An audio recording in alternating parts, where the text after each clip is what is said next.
So the challenge was to help a senior manager improve their skills to become a director by reducing perfectionist tendencies and learning what it means to lead others. Welcome to Season 3 of Conversations with Coaches. This is a stakeholder-centered coaching production where we believe everyone deserves a stakeholder-centered leader. I'm Brandon Murgard, your host for the show. This season, we go deep into the case study library to discuss the real-life challenges of leaders and the coaches who help them succeed. As an added bonus, we're giving away the latest installment of our case study library, which includes case study summaries, show notes from each episode, and ways you can connect with the guest. Get your copy today at mgscc.net/case-studies.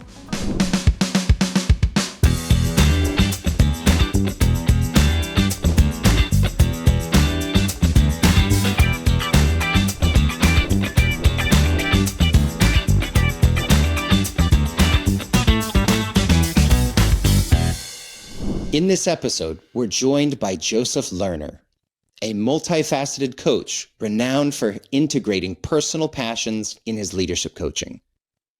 Today, Joseph shares his journey working with a senior leader in the accounting field, challenged with the weight of perfectionism and the struggle with delegation skills that generally accompanies it.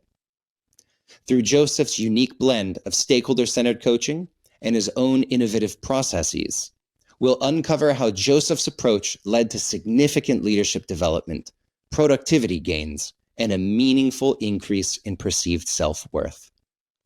Join in as we dive into this compelling story of self-discovery. Come on in and let's find out more about the client. So my client was in the accounting space, and the challenges of that in itself are very cyclical. And so to take the time to improve oneself, it requires taking a pause.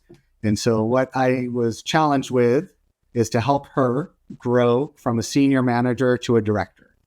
And I say her specifically because women in leadership roles have a whole other set of challenges that they need to address.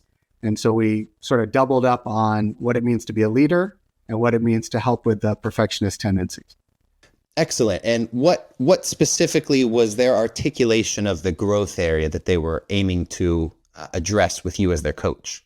Sure. So the main goal was to reduce the holding on to everything. That as you progress in an organization, it's important to delegate so you can move up.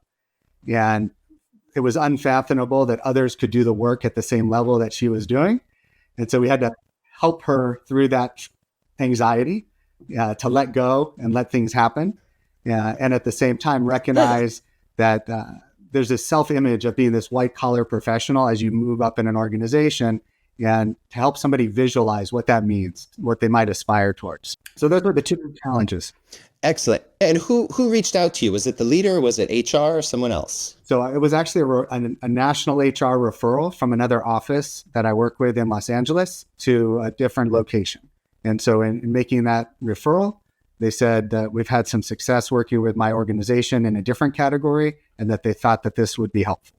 Awesome. Okay, so our context here is we've got a leader working on delegation. They're in a cyclical environment of working in accounting, letting go of these perfectionistic tendencies, working to present themselves as a leader. And it's very cool that you were brought in because you've already been effective to the organization. That already sets the stage for the effectiveness we'll discuss and the results you achieved. But tell us, how did you go about approaching the problem? So the first part is following the SCC model. I love having the 360 conversations with the peers and understanding I use the 3-3-1 idea of asking those three key questions. And at the same time, asking the individual, what do they aspire to? Have they ever thought about who they want to be 5 years from now or someday goals? And when you start to balance out what feedback you get from people, along with the individual identifying maybe a sense of purpose they never had, especially when they think every 90 days, they seldom think more than that. So my initial process is in parallel, start talking to the other leaders and go deep with the individual client, build some trust, make sure that we are on the same page, because the courage of the stakeholder model does require the humility of standing in front of your peers and saying, I need to improve this and I need your help. Yes, something that you do well that I'd love to call out to our audience as well is you do a great job blending stakeholder-centered coaching with your own expertise that you've developed through countless different learning experiences and coaching. Tell us kind of how you package your own knowledge into what we do with SCC to deliver such a great program to your clients. Absolutely. So during COVID, I had a lot of spare time to be online like this. And so I was able to listen to a lot of top thinkers about what they see and how they see things happening. And I started listening and reading a lot of Adam Grant. He does a wonderful job of talking about organizational psychology and development. And the idea of playing and having fun. So my business is called True Cycle because I love the sport of cycling.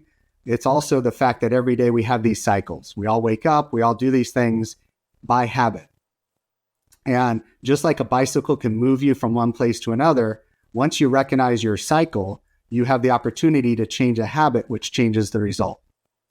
And so the program I built was initially an agile sprint, a 12-week program that we could go in with busy executives. And I modeled it on the AAA of aspiration, ambition, and action, or action, ambition, aspiration, depending on which way you want to go. And by helping somebody identify a purpose and a vision, we then help them create a short-term plan and then break that down to the daily actions. And the referral was specifically based on working with a team of leaders who were not communicating together, yet their service line required it. And so using this combination with stakeholder-centered, they each became sort of like a group coaching model before I knew that existed at Stakeholder Center Coaching.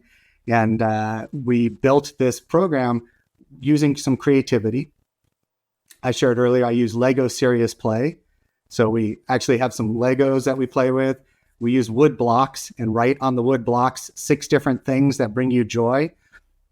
Have that right on their desk so that when there's a moment that they're stressing out, they can pick up the block and reflect on the fact that just like the sunrise, each day these things happen and you can let go and go to the next thing. So sort of bringing those together became what I call LEAP, which is the Leadership Acceleration Enhancement Program. Just super simple. And my brother-in-law quoted the name, so I always like to give him a shout out. And from that, these individual engagements have started to blossom. Mm-hmm.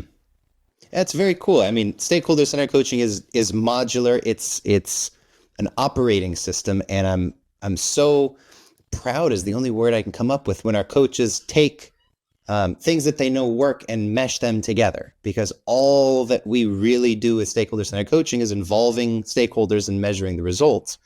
And there's so much freedom outside of that. And the way that you say, what is your aspiration? You use feedback to say, where are you now? Stakeholder centered coaching as kind of the bridge between them. It's a very effective approach. Now, something you do differently is you bring these threads of your competitive cycling.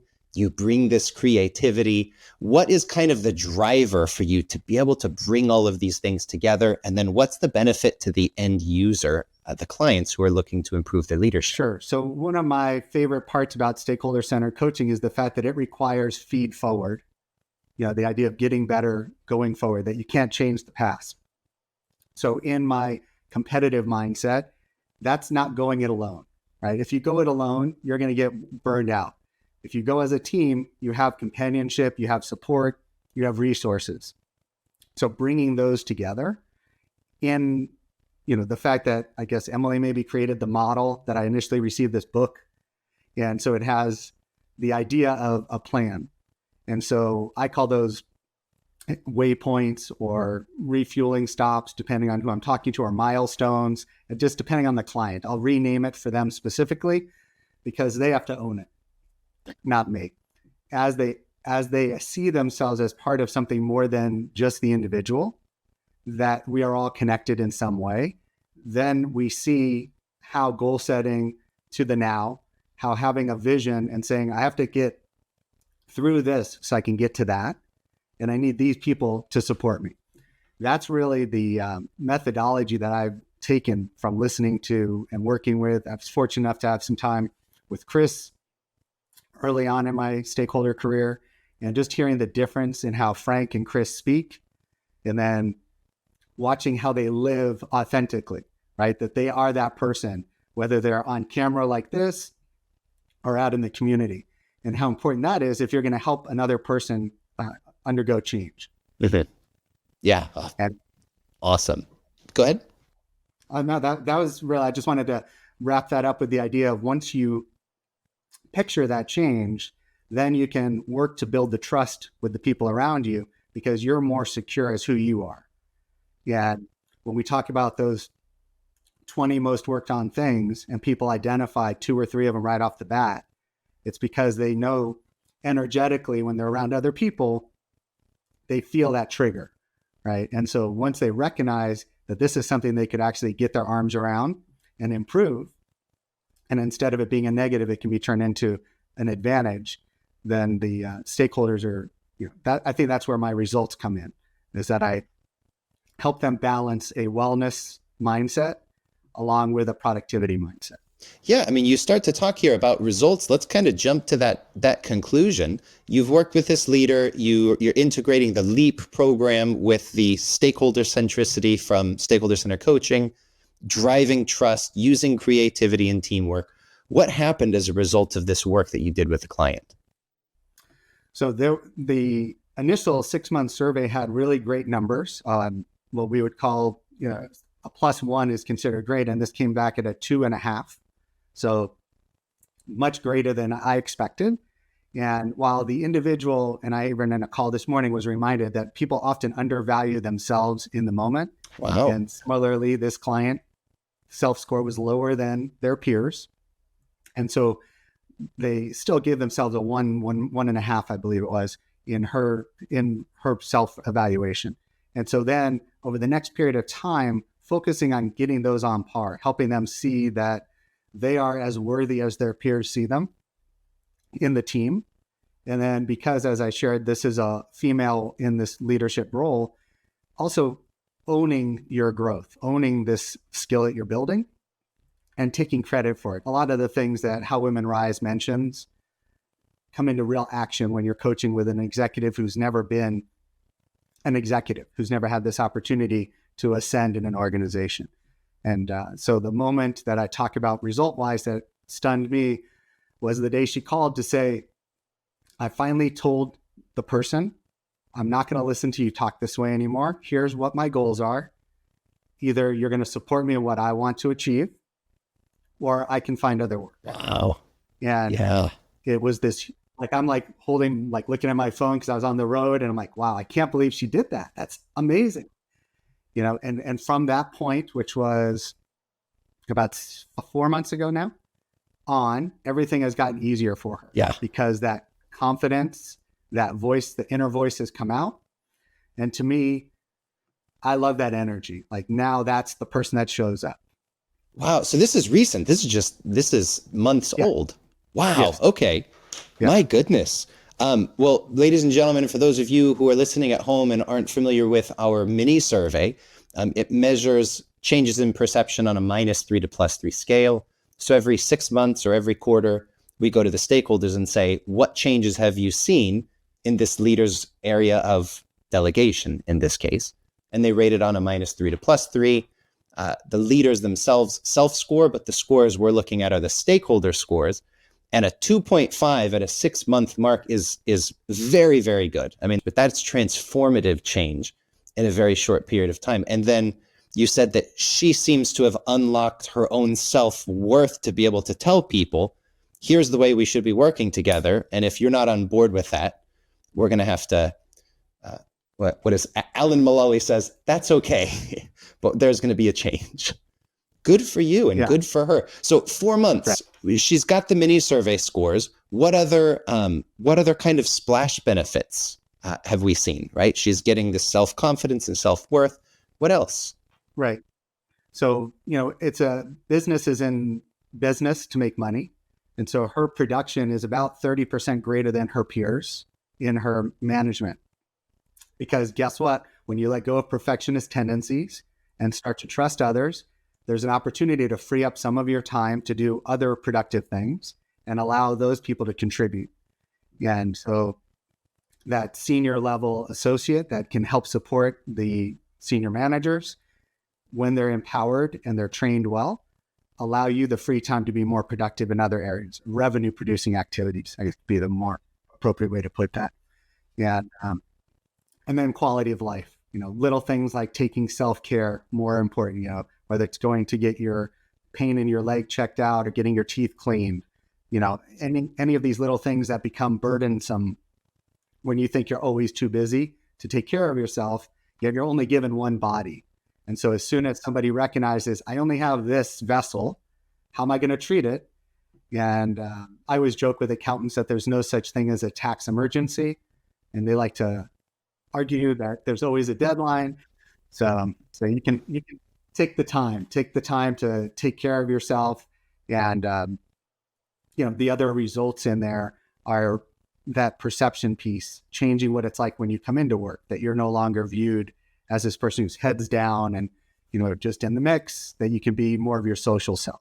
Yeah, I think the quality of life improvements are so undervalued and under-discussed in coaching, because as coaches, we really need to quantify the impact we're having. But boy, it's hard for the organization. It's sometimes hard for the organization to get excited about the quality of life improvements in the leader because they want those hard numbers, but it just can't be replaced. So good on you for helping her achieve this. And what other, thinking back on the input from stakeholders as they're reviewing and assessing the changes in perception, what are they talking about qualitatively? What are they noticing or pointing out for her? So through delegation, some of the basics that, having been in business myself and working in Fortune 500 companies, I have seen is show up with an agenda. Hold to the agenda. Don't leave the meeting without a next step. So she never managed that way previously. And so that makes an immediate impact on her peers, both in terms of the ability to delegate, and also it changes her thinking. When I go there, I have to also think, just like action, ambition, and aspiration, we're going to put this time in. What is the result and what are the next steps? And for our clients, because it's a tax, for her, everything's every 90 days. So we know this cycle is going to keep repeating. So the more you can do that, the more fluid you can become, and therefore the more adaptable. So for me, watching somebody who's ready to quit every time it's busy season because it's too much, to saying, I know it's busy season, my team has it, we're going to get through this, and that's a wonderful shift. Mm-hmm. How about her bosses, the sponsors of the engagement? What kind of feedback were you getting in terms of your work with her? So most of them were, I guess, surprised, which was probably relevant to the scores, is they were surprised that somebody can actually wake up, as they put it, like there was this person in there. And then the productivity works in both directions. So leading up also improved her relationship with those people. So she became more inclusive in the club of information that happens at the upper level than she'd ever been. And so she felt a sense of pride in that. And obviously they welcomed her. So that combination sort of happened simultaneous to the growth. And how about you? What did you learn from working with this leader? So to me, it's always a reminder of how important it is to keep listening in the process. We get a lot of stories in our head and we have a lot of our own experience that we want to share at times. And so holding back and letting someone unpack a story. And I'm a big believer if somebody grows up as a single child versus having siblings, asking stories about that and hearing how those things connect to how they lead, what their decision style is like in their current model. And so bringing those two things together, to me, it's always a shock. Like there's really this thread of continuity. And all we did was pluck the thread a little bit and it gave a little vibration that changed something. And that's my favorite part about all of this, is that curiosity of how will this person's brain react? How will the brains around them react? And how are they syncing up? That's amazing. I love it. Well, there's a group of people at home listening to this, maybe on their way to work, maybe in the gym, But I would posit that quite a few of us, myself included, are working on delegation. So let's start with the group of leaders who need to improve in that area. What kind of advice, based on what you experienced with this leader, might you give to those of us who are working on delegation? So when it comes to the word delegation, I first ask them to define what it means to them. One of my favorite group exercises is to help people define, what does ASAP mean to you? We go around the table. So if somebody says ASAP, and they never say the same thing. And so then we just have that conversation. And I told you we use the Legos. We bring those out. We build a model for what does this communication need to look like and define it. In terms of the individual, it's really a sense of purpose. If you don't have purpose, delegation becomes very challenging because the layer above purpose is priority. So once you have purpose, and Gary Keller talks about this in his book, The One Thing. They use an iceberg. I've seen lots of different ways people do this. This one, I love the visual of an iceberg because what people see is the top 10%, but the 90% below is based on purpose, then priority. So based on what your purpose is, you prioritize. Based on your priority, you then create productivity. Productivity then leads to what's above the water. So people never see all that work that goes into it. They just see that little bit and go, oh, he's got it so easy. Everything works. They don't recognize the 5 to 10 years it took to build that foundation broad enough to support getting you above the water. Well, I have to ask, do you give an answer to what the definition of delegation is or definition of ASAP? Is it purely contextual? I think for everyone, it's themselves, right? Because I utilize, like you're familiar with like DISC or predictive index. I use that behavioral profile early on. And if somebody is a high D, high urgency, then they're going to have a totally different definition than someone who's a high S or a C. And so helping them see their natural wiring and saying, okay, when I delegate, my expectations are based on who I am. So that's why the combined definition and interactivity is important. Well, I'd say, ladies and gentlemen, pause the video, pause the audio, think about your own definition of delegation, get it in your mind. I've got mine. Joseph, can you give us, based on your extensive experience coaching leaders, what would you say, even if it's your own personal definition, what would you say is delegation? Delegation to me goes back to the idea of, did I do my best to, that statement that's very popular in our organization, and listing what is my priority for my work, for myself, for my family, and those pieces. And if I have truly delegated correctly, I'm moving forward in each of those areas purposefully throughout the day. And so that's how I describe what delegation looks like. Lots of ways to implement it. My favorite thing is to have a paper calendar where you put your priority for delegation on it and you put your personal task on it. Everything else can go in the electronic format, all the other noise, but you have to block out time to actually do what you are going to do and follow up on the things you have delegated. When you're doing that, the rest of it becomes less stressful. Okay. So you're talking about the daily questions, the daily checklist. What role does that play in your coaching? So when we talk about having a sense of purpose and a someday goal, if they can picture something in the future, it becomes very important to recognize each day that you're progressing towards that ambitious sort of mid goal. And so I use that as a North Star realignment. Did I do my best to becomes a reflecting moment. The value of thinking time being underestimated by so many, that it's that turn the dial down, go internal and say for 1 minute, did I do my best to this? And as a father of 3 boys, I recognized a few years ago when they were still teens, and my youngest now is 16, that I was too quick often to, flip the switch. I'm a DS by DISC standards. I have a quick response rate. And so I had a shorter fuse. As I became more into coaching and more aware of it, I kept working on turning that dial down and just being more present, allowing to be amused by the fact that we have 3 amazing sons, each with their own personality, and they present that differently, right? And then it's exponential when all 3 of them are together. That to me is the gift of delegating and recognizing, and then using, did I do my best to, Is that reflecting? Did I do my best to be present for my sons? Tell my wife I love her because she had to put up with all four of us in the process, right? So it's the cumulative process, definitely. Okay. Well, there's a whole nother group of listeners who are coaches who also are working on delegation. I was on doing an interview yesterday for coaches where the questions were very largely, as a coach, how do you figure out what to delegate in your business? How do you delegate without guilt? And so I know that there's a strong need for this for coaches. What advice would you have for an executive coach listening today saying, I want more of what Joseph has created in this organization?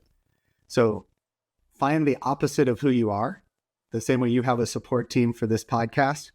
And those people sort of fill in those gaps. I just blanked on the name of the guy. Early on, I found this book. There's a coach business guy, and he has a book of checklists. And it's everything he did to build his business. When I look at that, it makes me anxious. I'm not that kind of person who's going to slow down and do all the checklist things. So I seek people who love that. My wife is that kind of a woman where she operates best from a list and gets it all done. Here's the process, here's the system and model. The gift of SCC would be that book that came through and said, here's the sequence of events that make this work. So I had that on autopilot. I needed to find someone in my company who will make that on autopilot, right? The communication. And then as one of your more recent podcasts shared, AI also supplements. So going in there and leveraging technology along with the human connection gives that well-rounded ability. Okay, so seeking parity through, what we talked about yesterday, what I had suggested yesterday was find the areas that you're disproportionately skilled or talented, or ones that you're disproportionately interested in learning and also failing, because that's part of the learning process, and then find someone else to do all the other stuff. It sounds like that would be in alignment with your recommendation. Yeah.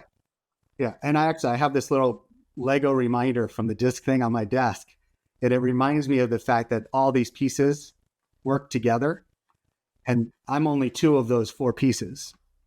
So when I have the right team, I have the full block. But if it's just me, I'm going about it on my own, similar to the whole teaming idea. And so I think every successful organization finds that counterbalance, finds that match. And then things flow a little bit easier. You're less stressed because they're in their sweet spot. They're not stressing, and you stay in your lane. If I wanted to pick up a resource to learn more about being an effective delegator, is there a podcast you'd recommend, a book, a YouTube series, a course, anything? I mean, my favorite, and I used to coach for them, is The One Thing by Gary Keller and Jay Papasan. And it's so simple, 158, 59 pages. Read it once just to read it, and then read it again thinking about delegation. And it has the focusing question. And the focusing question is, what's one thing I can do or eliminate, rather, that would make my life easier or unnecessary in this area? And when you start to do that, what you're doing is creating a job description for someone else. And now you know who you're looking for. I like that a lot. Yes.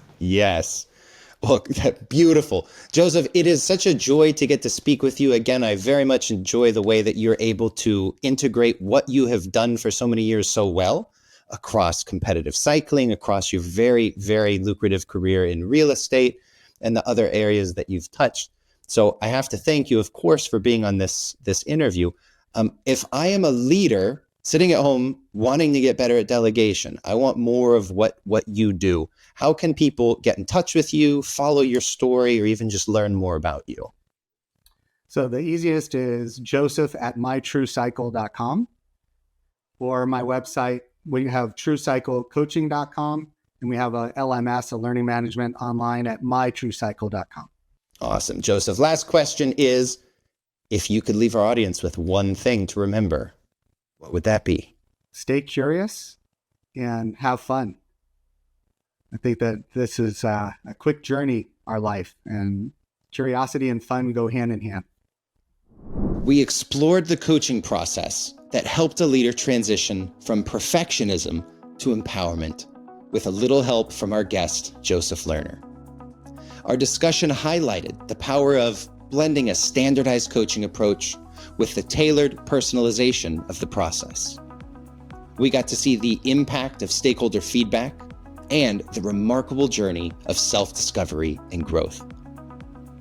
We hope today's episode inspires you to reflect on your own leadership style and the potential for transformation through coaching. Remember, all the case studies of this season are available for download at mgscc.net/case-studies. The link can also be found in the episode description.